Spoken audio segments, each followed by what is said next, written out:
published in the Post of Atlantic City, the Camden Courier Post, and the New York Star Ledger on August 1st, 2017, and August 2nd, 2017. Members of the press will be permitted to take photographs at today's meeting, providing that it is done in a manner which is not distracting to the authority, nor interferes with the public's right to observe the meeting. Any member of the public who wishes to address the authority regarding items to be presented to the board today will be given the opportunity to do so.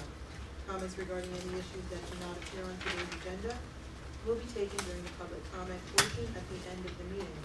We ask that members of the public who address the board stand and state their name and address for the record each time they speak on an issue.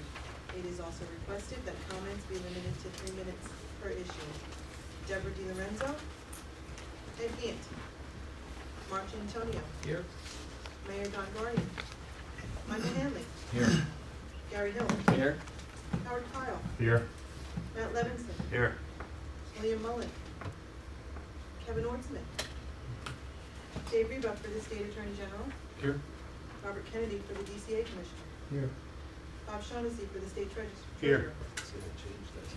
Frank Spencer. Richard Tolson. I'm here anyway. I don't know what you're doing. I don't know what you're doing. You must have sent word to your side. It's like one against the whole place. Thankfully, I'm not very thin-skinned. Chairman Robert McCarthy. Here.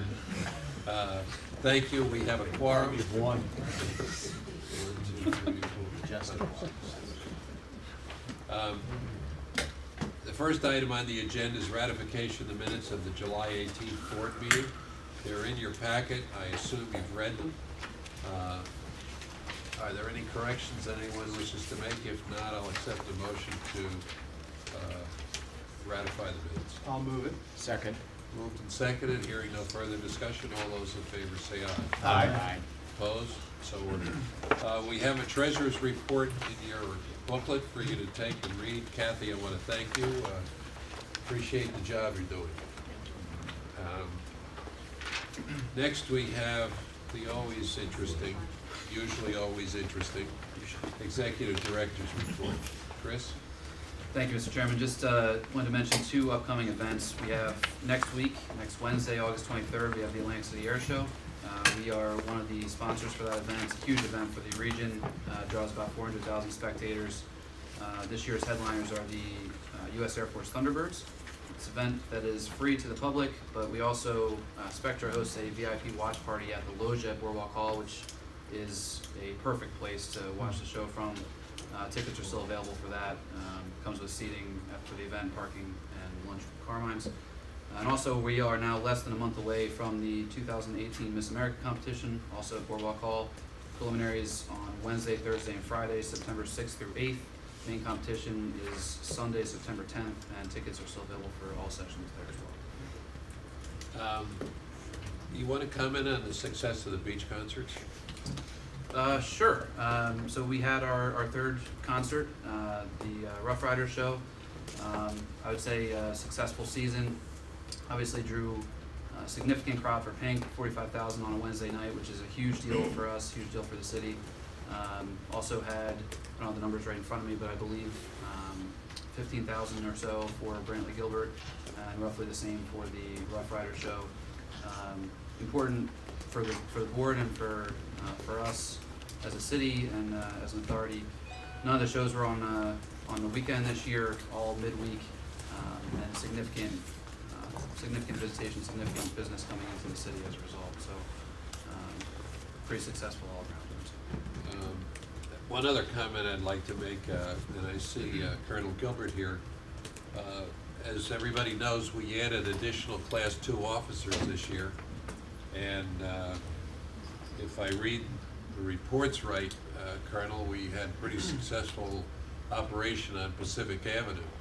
Would you want to comment on how it's working?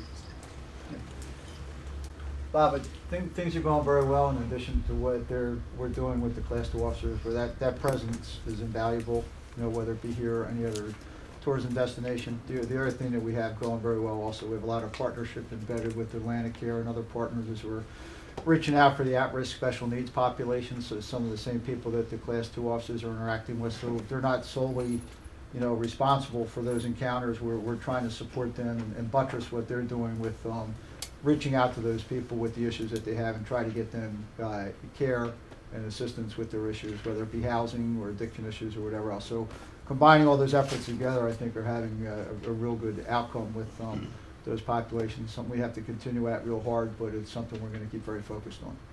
No, I appreciate that. I've been following the emails, and it's particularly gratifying to the board that our investment in the money is paying off. And the other piece of this is, of course, the work that we did with the technology for the police department, and I assume that's playing a major role in some of this too. Yes, it is, and we have some other things we'd like to, consider once we get things done with the CAD and RMS. We see that that's completely up and running, because that's going to give the police department some real-time access to data, and that will allow them to react better with their deployments and where they allocate their resources that they have. Good. Chris, do you want to add to any of that? No, I would just echo what Commander Gilbert said. It's been successful so far, and I think we're seeing the results in the press now too. I also want to add that the next meeting of the board, the work session, is on September 30th. No, August 30th, I'm sorry, I'm a month ahead of myself. August 30th, and the reason we did that, it's the night of the clam bake for Miss America, so that we'll try and schedule the meetings later in the afternoon so we can get better attendance here for attending the clam bake. One other item before we go to the action items, I need a motion to place the treasurer's report on file. Moved. Second? Do I hear a second? Second. All those in favor say aye. Aye. Opposed, so ordered. Next item on the agenda, we have a consent agenda. Mr. Chairman, I have to recuse myself. Thank you. We have a consent agenda of 5 items. Chris, do you want to go through the items? I guess we should read them first. Yes. Want to read them first? Lisa, would you please read the resolutions first? Resolution of the Casino Reinvestment Development Authority approving professional services agreements for HVAC services on an as-needed basis for a 2-year period to Fluidics Incorporated, Herman Goldman Company Incorporated, Marley Contractors LLC, A.A. Duckett Incorporated, and Pulaska Mechanical Incorporated for general maintenance at Boardwalk Hall in the Atlantic City Convention Center with an aggregate spending authorization not to exceed $2 million. Resolution of the Casino Reinvestment Development Authority approving professional services agreements for plumbing services on an as-needed basis for a 2-year period to Herman Goldman Company Incorporated, A.A. Duckett Incorporated, and Pulaska Mechanical Incorporated for general maintenance at Boardwalk Hall and Atlantic City Convention Center with an aggregate spending authorization not to exceed $1 million. Resolution of the Casino Reinvestment Development Authority approving a professional services agreement for painting services on an as-needed basis for a 2-year period to Sirignano Contracting Incorporated for general maintenance at Boardwalk Hall in the Atlantic City Convention Center with an aggregate spending authorization not to exceed $450,000.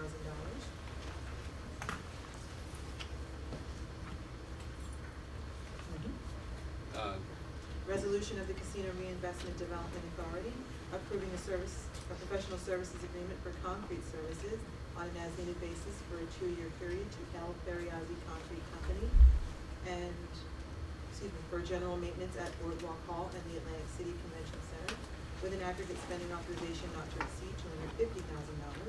And resolution of the Casino Reinvestment Development Authority approving professional services agreements to Remington, Vernick, and Wahlberg Engineers, the Harmon Group, and Czar Engineering LLC for structural engineering services on an as-needed basis for the Atlantic City Convention Center and Boardwalk Hall with an aggregate spending authorization not to exceed $600,000.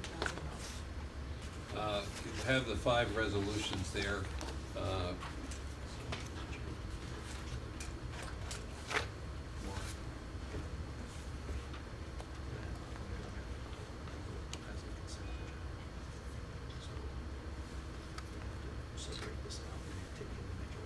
Okay. Okay. Council has informed me that with the recusals of 2 members, we do not have a quorum to do a consent agenda on these items. We're going to have to do them individually. So the first item that we read the HVAC services.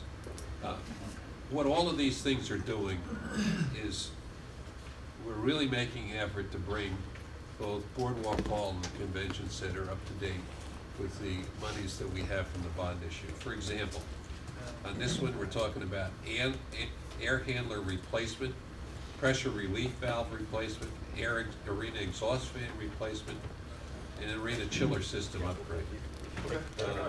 The source of these funds would be the annual capital improvement program. So we've had the recusals, we've talked about the description, board discussion. Public comment. Mr. Yes. Cheatham. I'm gonna make a comment on all 5 of these items. So, you know, I'm not under those restrictions. So, you know, I've been around a long time. I worked at that convention hall, Boardwalk Hall as you call it. And to see it being maintained and something that's long overdue. Long overdue. And whatever you have to do to get it in shape, number one shape, I hope you continue to do it.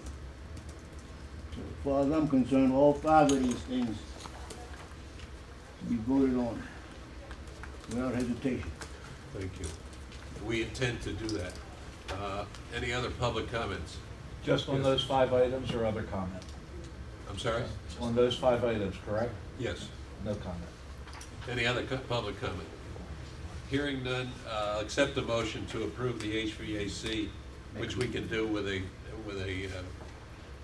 quorum individually. Make a motion to accept. Second. Hearing no further comments, all those in favor say aye. Aye. Opposed, so ordered. The next item we have are the plumbing services. We read the resolution. Anybody recusing themselves on this one? No.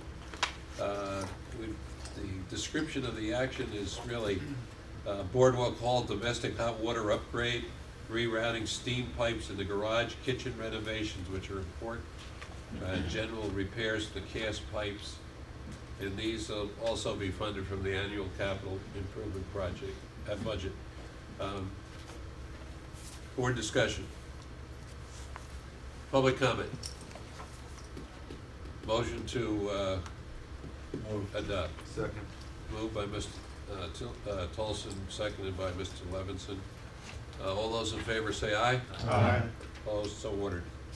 The third item, painting services authorization for Spectra venue management to award 2-year contracts to Cirinano. Did I pronounce that right, Chris?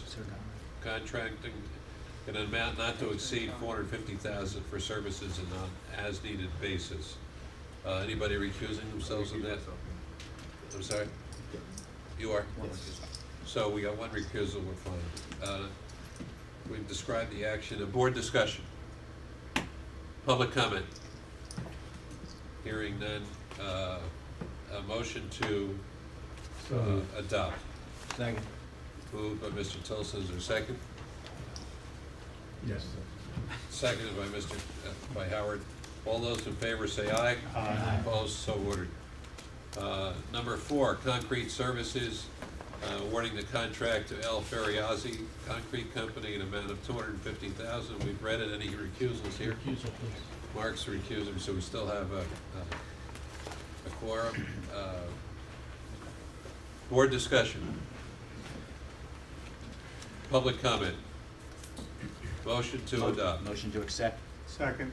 Moved and seconded, seeing no further comment, all those in favor say aye. Aye. Opposed, so ordered. The last item, authorization for Spectra venue management to award 2-year contracts to Czar Engineering, LLC, Remington and Vernick Engineers, and the Harmon Group in an aggregate amount not to exceed $600,000 for services on an as-needed basis. Board discussion. Public comment. Motion to accept.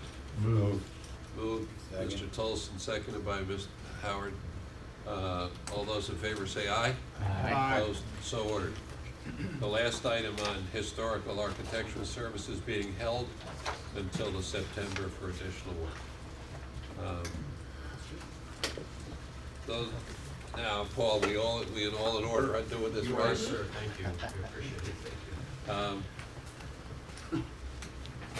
While we're doing some comments, I also would like to compliment Jim Woods. I see him here on the work they're doing and the manner in which he's reworking how we're bringing people into the convention center and the prospects for additional people coming in there. So Jim, I wanted to take note that I've heard that and keep up, we'll keep flying high. The next item on the agenda is one that is really important to this agency.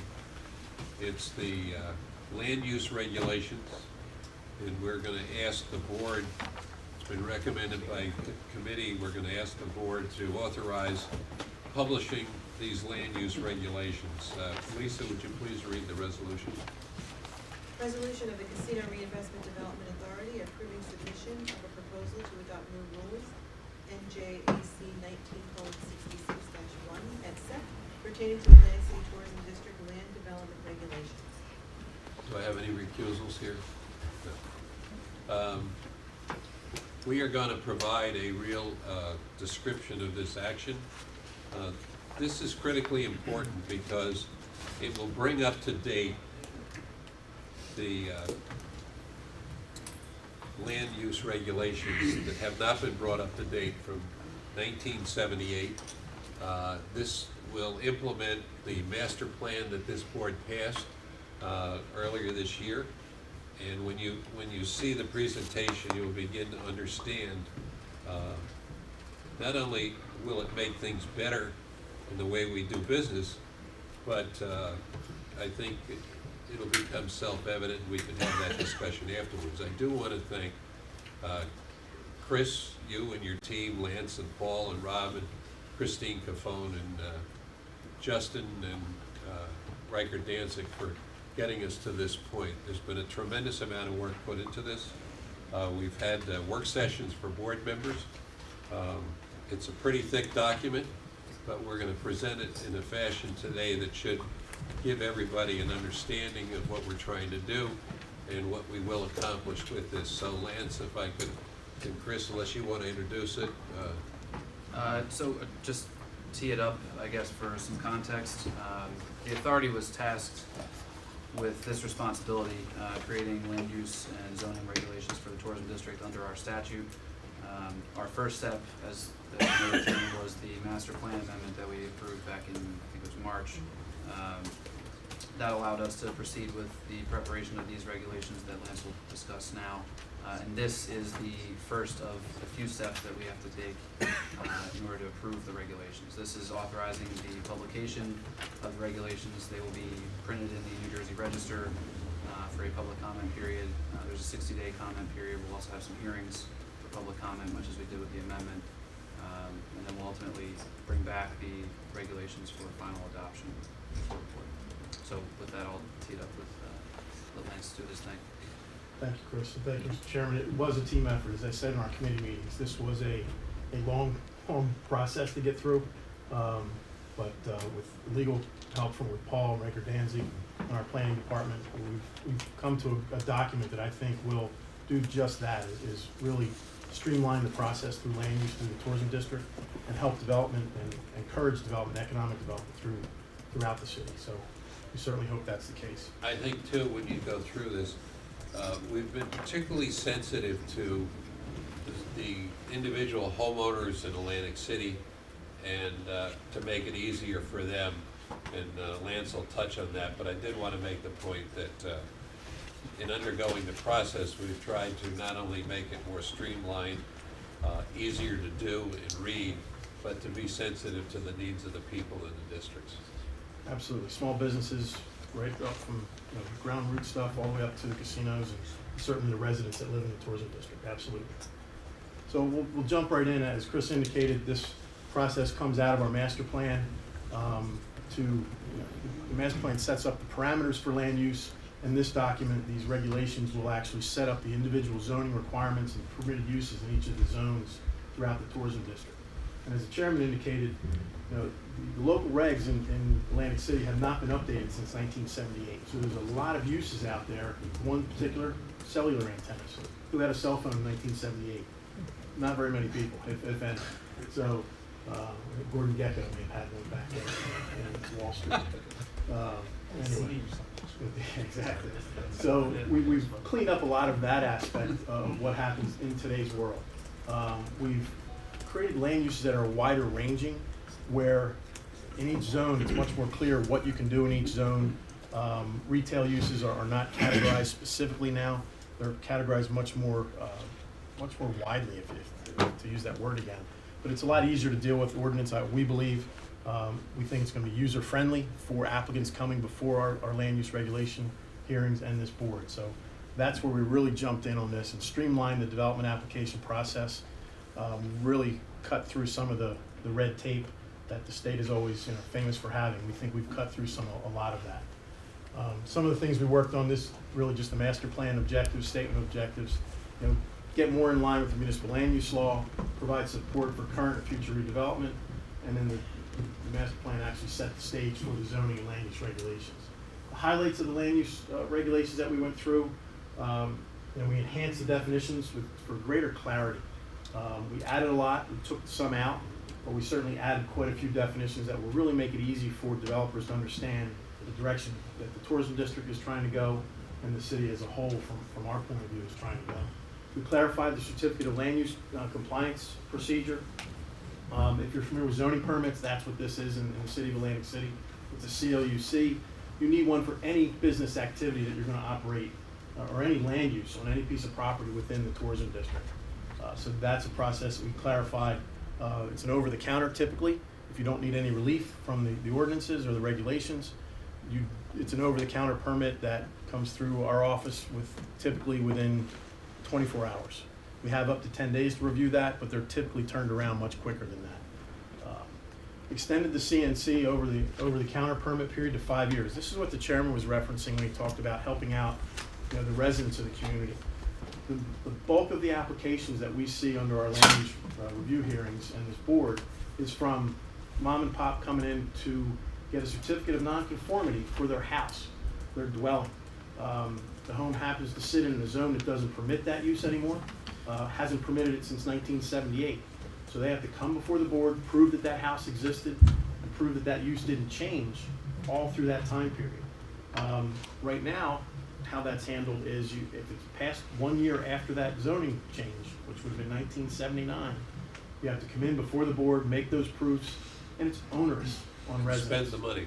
Spend the money. Typically, they hire an attorney. They have to come in and take time out of their day to come before the board. It takes a month to go through that process. So we've extended that period from 1 year to 5 years. So when we hopefully adopt our regulations in November of this year, it'll be 5 years from that point that these people can come in here, get an over-the-counter certificate of nonconformity. Provide the same proofs you would to the board, to our zoning officer. He can issue a certificate of nonconformity over the counter. So that's a huge benefit to those residents. One of the things Mr. Tolson reminded me to make this point as well. We also know where a lot of these uses are because we did a land use inventory. We know where these non-conforming uses exist. We will actually target those areas and reach out to those landowners to tell them, look, come in and file for this application. It's a very simple document to fill out. Here's the proofs you need to show us, and we'll walk you through that process and help them get it without having to wait the 5 years and then having to come before the board. So we're going to try and be proactive with that and get these people before us and really streamline that process. We've opened up the zones to more diverse uses. You heard me talk at the master plan hearings about the different uses in all these zones. We've added mixed uses to almost every district that we've proposed. Mixed use is where you have a commercial use on the first floor and a residential component on the second or third floor. That is a ULI, Urban Land Institute recommendation for one of the zones, but we've carried that through all of our zones because it encourages people to live in a neighborhood where they may even own the business on the first floor, and it creates people and pedestrians on the street, which, as Commander Gilbert will tell you, helps our police force. If you have eyes on the street, it helps keep crime down. So that's one of the things that mixed use will also encourage, not just economic development, but helps with eyes on the street. The amusement districts, or the amusement uses, we've added that to the resort commercial district. Right now, if you wanted to put, say, the polar coaster on this side of the boardwalk, you wouldn't be permitted to do that without a use variance or redevelopment plan, so we made that much easier. Cleaned up the regs on site plans. We've added administrative approvals for minor site plans and subdivisions. Minor, both of those, minor sites and subdivisions. And that's critical for the small business owner. We've defined minor site plans as those dealing with a 10,000 square foot building up to 3 stories tall on an acre or less property. If you come in with that application with no variances, no waivers, we will also work with you at administrative approval. Essentially come in, show us that you comply, and we will issue you that approval. I want to say over the counter, but it's really an administrative approval of that use in that building. You'll still get the review of our engineering staff and our planning staff, but you will not have to go to a public hearing because there's no relief sought. You're actually getting that benefit for using good planning practices and coming to us with a plan that needs no relief. So that will help, I believe, will help small businesses move forward without a huge expense coming to a land use hearing. Cleaned up many of the sections of the old AC ordinances. The sign ordinance, it is still the largest section of the document, but there's a lot of signs in this community, so we have a lot of signs to deal with. We did clean that up quite a bit, made it a little bit more user-friendly, if you will, but that is still a large section of the ordinance. We added the cell towers and cell antennas that I talked about briefly, reworked some of the zones to promote more development, not prevent, excuse me, to promote more development. And we created several new districts, Lighthouse districts, Ducktown Arts, and Kentucky Avenue Renaissance districts, just to name a couple of them. I'll go through these real quick. Here's the administrative review that I talked about, that section 19:6610. That will allow these minor subdivisions and minor site plans to be done without a public hearing, as long as they're fully conforming with our regulations. Non-conforming lots and uses, this is the certificate of non-conformity that I talked about briefly. Again, 6663 is that section. This document will be placed after today's meeting. These regs will be up on our website probably by Thursday, Paul? Yes, no later. No later than noon on Thursday. That's when we send them up to the state to be posted in New Jersey for their review, and hopefully New Jersey registered in September. But these documents will all be the whole regulation will be fully available this week. The zoning map hasn't changed from the April, as proposed in April. We fine-tuned each of these zones at that time, and the new land use regulations will tie into each of these individual zones. Going through each district, the beach district here is the yellow area, obviously along the boardwalk and the beachfront. Outline those permitted uses. Each of these zones you'll see the permitted uses and then the permitted accessory uses in each zone. Not to read them all, but beach zone, obviously lifeguard uses, seating and entertainment pavilions, that's the pavilions you see on the boardwalk. We added amusements, beach bars, restaurants, and recreation types of uses, permitted accessory. Any use that is customarily incidental to the principal use would obviously be permitted. We added wireless telecommunication antennas. It's just the antenna, not a tower. The towers will only be permitted in the Bader district or the Marina district, not in the areas along the beachfront, and outdoor vending machines. Resort Commercial District, that is the former resort, the RSC zone. We just shortened it up to Resort Commercial District. That's the blue area you see on the zoning map. It runs essentially from Revel down to the Stockton area where the old AC casino hotel, and it runs out to Atlantic Avenue there. You see it bumps across Atlantic in this area, but for the most part it runs Atlantic from Revel down to the Stockton campus. Not a lot of changes to this district. Hotels, including condo hotels, which are your timeshares, casino hotels, professional medical offices. These are some of the ones where we downsized the list of zonings in what was Schedule 3 in the Atlantic City ordinances, where they listed each type of professional office. You don't need to do that. This is streamlining it, makes it easy to, it encompasses more of the types of uses in one type of land use. Educational, colleges, indoor and outdoor restaurants, bars and craft breweries. If you heard me talk about that at the master plan hearings, that's going to also be permitted in a lot of the different districts. Retail uses except pawn shops, general offices, You'll see the exceptions in some of these, where we allowed certain retail uses, we accepted out a couple that we didn't feel necessary to continue in those zones. Entertainment, amusement rides, as I talked about earlier, hospitals, parks, different things of that nature. Permitted accessory uses, public and private garages, and then continued through there. Ducktown Arts, this was a new district that we proposed to kind of emphasize the arts usage in that area, the arts culture in that area. You had the Noise Museum, you had Dante Hall. So we kind of fed off of that and tried to allow these live-work studios. You'll see up in the top right, that's one of the permitted uses here. Galleries and art studios, arts apartments with studio space. We try to really open it up to that art culture where you can allow different types of housing based on, they want to live where they work in most cases. So we've opened that up quite a bit. Central Business District really didn't change a whole lot. The location of it didn't change almost at all, other than taking out some of it to create the Ducktown Arts District. Going back to the Ducktown Arts for 1 second, that particular area, you can actually see some of the old zones in this map. There was 4 to 5 different zones in that area that was very cumbersome to deal with. You had a very small area with those different zones. You had a residential district, and a neighborhood commercial 1, neighborhood commercial 2, central business district. So it was very cumbersome. We brought that all into one district to make it a lot easier to deal with the land uses there and encourage the development there. Multifamily residential in low rise, which is under 6 stories. Mixed use, as I talked about, you'll see that come through. Wholesale establishments, like Billows Electric and those types of uses that existed in the zone before. That facility is still there. We want to make sure we preserve that type of use in that structure. I think Cali Electric has a similar building in that zone as well. Personal services, restaurants, bars, craft breweries and distilleries. Permitted a lot of different things in the Central Business District that are consistent with what's there now. The Gateway District is essentially the Stockton University area. Going back to this is the end of the tourism district here. You have Albany Avenue coming in, actually here, and then Trenton Avenue is the border. Stockton main campus is right where I'm pointing now. Point up here so you can see it there. And then you have their housing facility and their parking garage with South Jersey Gas and their offices there.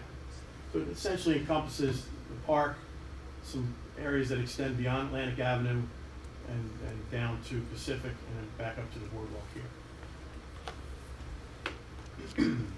Obviously, we added the educational uses, student housing and faculty housing, government uses as well, social and civic association meeting places, various clubs and things of that nature, conference and convention halls, public garage, educational uses, as I said, professional office, similar type uses that you want in a downtown university setting. Marina District probably didn't change almost anything out here other than clarifying the last item, the entertainment and recreation uses, including arenas, theme parks, really opened that district up because there's a lot of vacant land out there. We left that area open to quite a few different opportunities. Bader Field, similar, multifamily, low-rise, mid-rise residential, mixed uses, retail sales, restaurants and bars, institutional, indoor-outdoor recreation facilities, hotels, freestanding parking garages and lots, special event facilities, when you leave that opportunity open as well, and entertainment facilities. Gardner's Basin District. The 2 districts that we created up in the inlet came out of a redevelopment area known as the Northeast Inlet Redevelopment Area, NERIA. We created the Gardner's Basin District for obvious reasons. Everybody knows where it is. That's what everybody calls it locally. So we created that district around the Gardner's Basin area of the community. Similar uses out there that are already there: retail sales, restaurants, bars, recreation, special event facilities, cultural uses, marinas, aquariums, charter boats, things of that nature. Thoroughfare Waterfront District, another new district that we created, which is just to the west of the Ducktown Arts in the walk area. It's waterfront. It's located right along the intercoastal waterway here. I'm pointing just to the back side of it here. That's the intercoastal waterway. So we wanted to create a zone that promoted waterfront uses, restaurants, marinas, personal service. Again, we excluded some things there: secondhand goods shops, cash for gold, pawn shops, but retail sales, craft breweries, and pop-up uses. And just a minute on the pop-up uses. They've become very popular in urban areas. Philadelphia has quite a few, where you'll just have a weekend, a bar area will pop up on a vacant lot. They'll have food trucks pull in.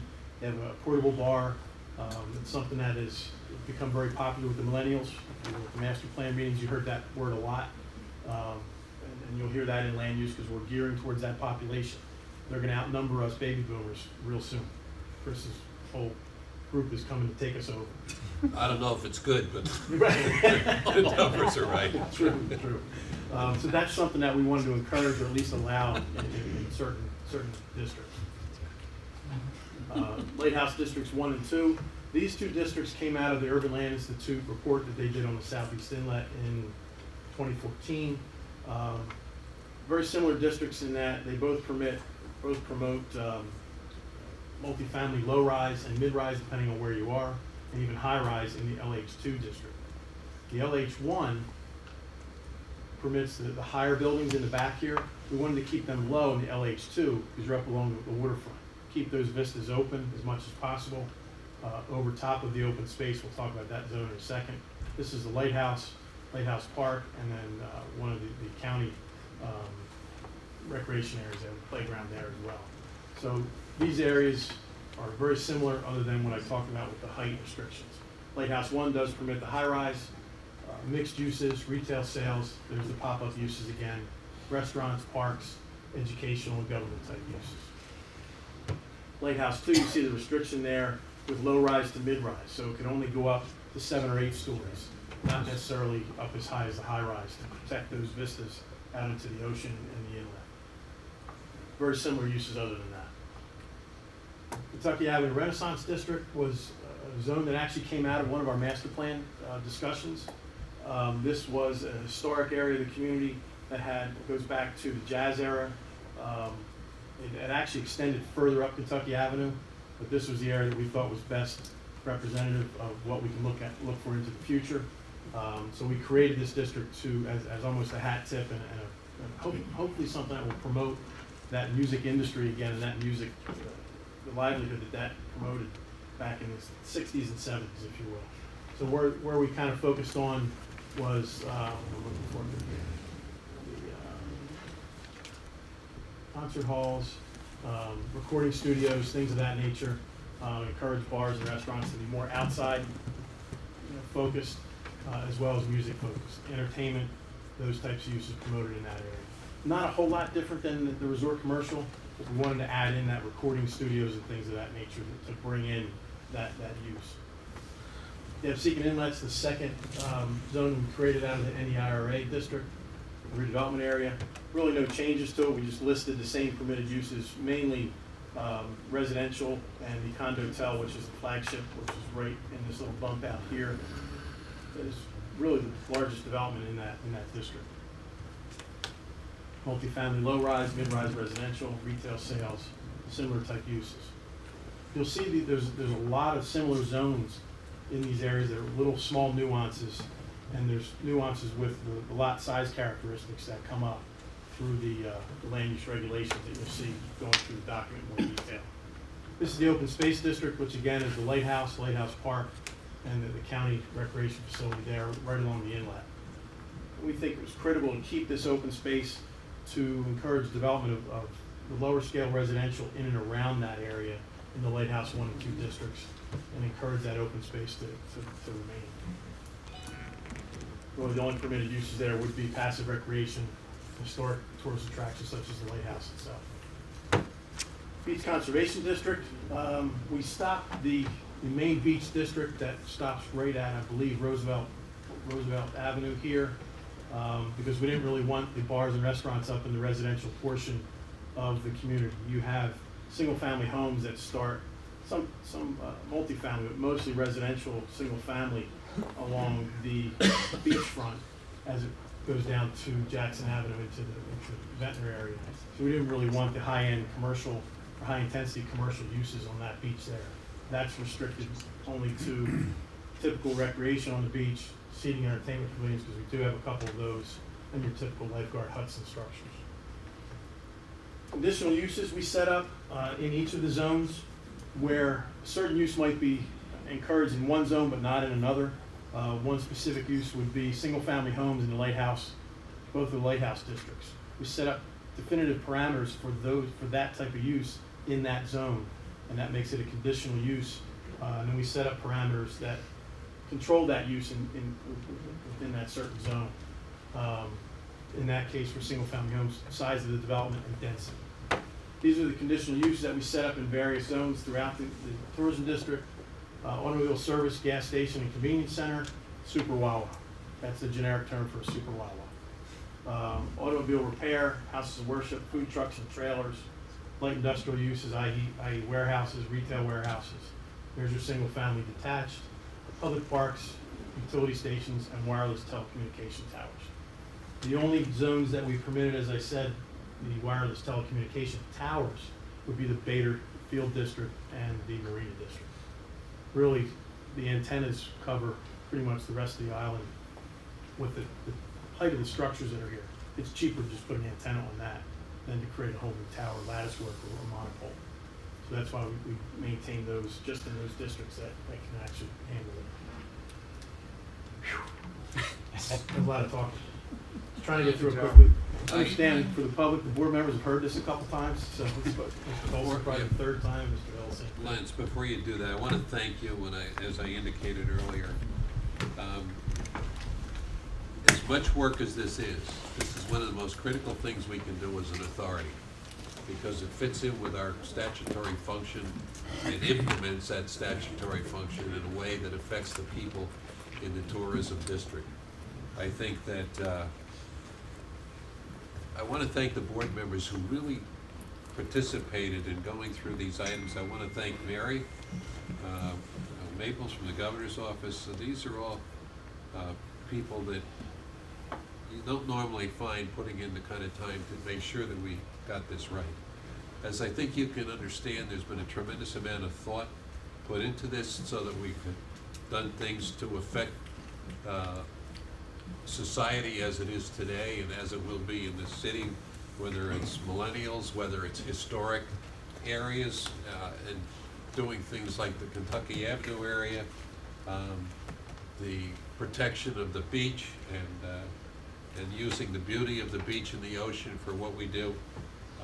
I just think that there's been a tremendous amount of thought, and this is a consequential action by this board.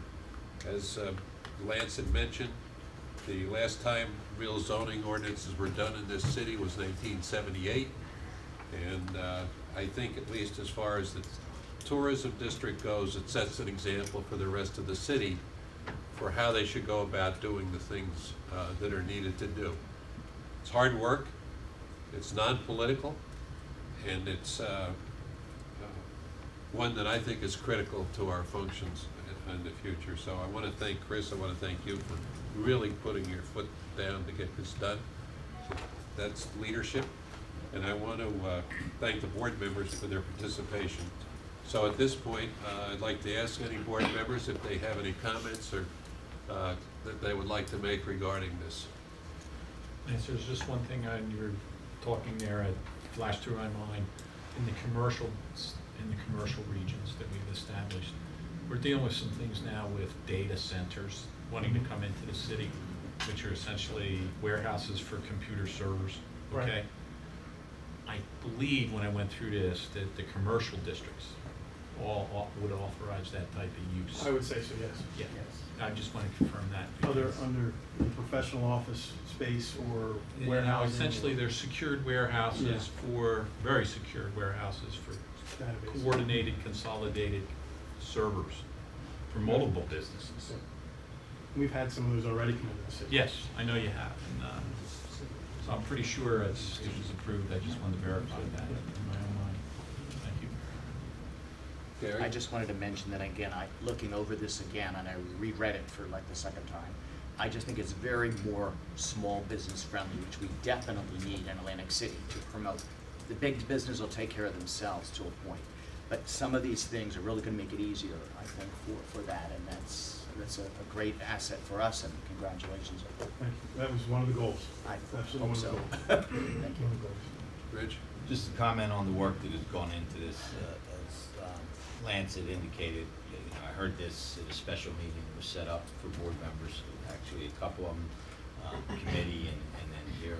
The board is going to hold public hearings on this. The outreach to the public to develop the particular and specific zones within the city. I'm sure there'll be some criticism on the document that is this important and this full and this comprehensive. There always is.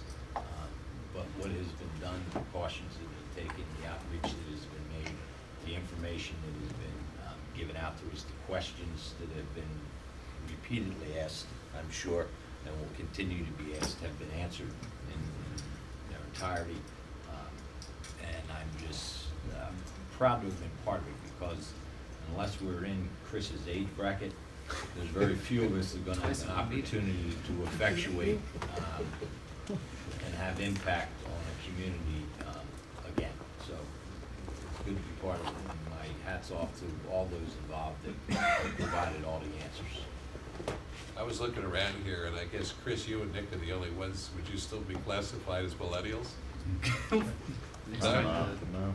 You look young Nick's enough. jumping out of there. You're jumping out. He wants no part of that classification. Mr. Chairman, if I could, Mr. Colson touched on the next public hearings. The next step of this is actually, we will hold 2 public hearings similar to the master plan hearings. The first one will be on October 4th, the next one will be October 10th. One will be at 10 a.m. in the morning, one will be at 6 p.m. in the evening, different schedules. They'll both be over at Convention Center, similar to the master plan meetings, and they'll be public noticed as well. We'll put that out there. Want to just make note of that today. The other thing I want you raised here, Rich, we are sensitive to the comments that'll be made. And if there are things that are made and we think in our judgment have to be explained better, or we can always do that. Other comments from board members? It's just my perspective as the only casino operator here. You know, having gone through the worst of times here in Atlantic City the last 5 or 6 years, and with the beginnings of stability and some growth that we're seeing, regional gaming in the Northeast has really been a bit difficult. But one thing that's for sure, Atlantic City is stabilizing and is really poised for growth. And if we could get this right, Lance, a lot of your work, coupled with the city itself getting, on board to do great things as well, this city is really poised for a spectacular run.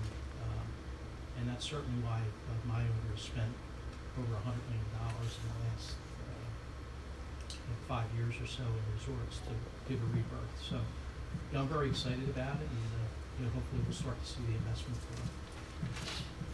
Other board members? Members of the public? I'd like to say something. Yes, Mr. Chairman. Now, how do an old guy get a copy of this report? Don't tell me about the computer, I don't want to hear that. About the computer. We'll print one out for you. We'll have copies available here for you. I'll make sure you get one. Okay, good. Now, next thing, I might live to see our city rebirth. I mean, the way things are going, and all the work that you gentlemen and ladies are doing, I think I might live to see that. That's a good thing. It's a real good thing. I've got more to say later, but I'll just cut it short right now. That's all I want to say. Yes, sir. Hi, Derek Cason. Great job, Lance. You guys are doing a fantastic job. I've seen a number of presentations about this. The one comment I wanted to make is that in the Kentucky Avenue Renaissance Zone, I know it goes up to Atlantic Avenue, but we talk a lot about history, but in the history of Atlantic City, Kentucky Avenue was known for the area between Atlantic Avenue and back towards Arctic and that area. And I've suggested this to Lance before, that perhaps you would take a look at extending that from Atlantic Avenue to at least Arctic Avenue. The old site of the Club Harlem is now still an empty lot. That west side of Kentucky Avenue, there's not much going on there, not many businesses. The Wonder Gardens was on Kentucky and Arctic Avenue. And because of the history of Atlantic City, a lot of the African American businesses were not even allowed to be on the south side of the street. I understand how the tourism district is set up, having been the chairman of the Tourism District Advisory Commission for about 3 years. And again, I say it's a fabulous plan. I think it's great. But I would just ask that you might consider extending that Kentucky Avenue Renaissance Zone. They had the Kentucky Avenue Renaissance Festival 2 weeks ago, and it was between Atlantic and Arctic Avenue. So they don't even go over the other side of Atlantic Avenue. So even the events that they have in remembrance of Kentucky Avenue are between Atlantic and Arctic. So I just would ask that you might consider that as you go forward. Thank you. Yes, sir. Lance will tell you, I've read every land use in the county. A step in the right direction. I'm going to withhold comment until after I read the entire thing. But I applaud the fact that you're making allowances for small businesses. I applaud some of the things I see on the face of it, and I look forward to reading it. Thank you. I have other observations for later. Other comments? Hearing none, I'll close the public comment portion of the meeting. I'll accept a motion from the board to authorize the publication of the Tourism District Land Use Regulations as the first step in this process. I'll make a motion. Moved by Mr. Hill, seconded by Mr. Shaughnessy. Any further comment from board members? Hearing none, all those in favor say aye. Aye. Opposed? So ordered. Thank you all very much. Now we come to the public comment portion of the meeting. Before I open it up, I do want to comment from an old legislative friend, Meg Worthington's here. It's nice to have you here. And with that, I will open the meeting to anybody who wishes to address the board. Mr. Cheatham. Well, ladies and gentlemen, you know, I said it in council the other day, to see construction at Albany Avenue and construction at Pauline's Perry. You see, that's why I said our city's gonna get itself together. On both ends of the city, we're trying to rebuild. Okay? And if we work hard enough, we'll get it all together in one big, nice picture of making our city great again. It's on its way. I just might live to see it, which is great. That's what I've been asking for. We want you to. That's what I've been asking for. Now, I read the papers every day, and I came across this article in the Enquirer pertaining to our police department. And I don't know if our citizens paid attention to it, realize what's going on with their own city, like I try to do. And being with one of the most outstanding police departments in the country is working with this program here. And, you know, I don't think the citizens really realize how important this organization is to our city's growth. I know sometimes they holler and fuss at you, so do I. But the point of it is, you're doing a hell of a job, excuse my language, really, with all the adversities you have to go through. I know I put you through some of them too.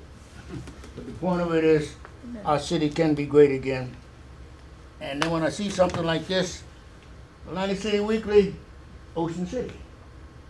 Now everybody takes advantage of our little city. We need to start taking advantage of our own city. Now, this rainy weather should have woke a lot of people up, especially our Steel Pier. Rain or shine, we always had entertainment at the Steel Pier. Rain or shine. Okay. But that open air amusement park that they have there is nice, but you're gonna cover it when it rains? Come on, let's start working on this thing. Play game places. More on the boardwalk for our young people when it's raining. Come on. There's not a movie house on the boardwalk. Nowhere. We gotta get back to these things more. Encourage small businesses to come enclose some of our entertainment for our young people. You call them Brazilians, Asians, or whatever you call yourself. I don't know. You guys would like to be inside as well.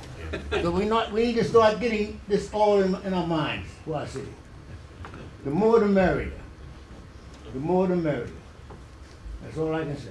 Thank you very much. It's always encouraging to hear your comments about the city, because one thing this board and each member understands is the passion that you have for it. And for that, we appreciate it. I've said that before, even when you disagreed with what we did.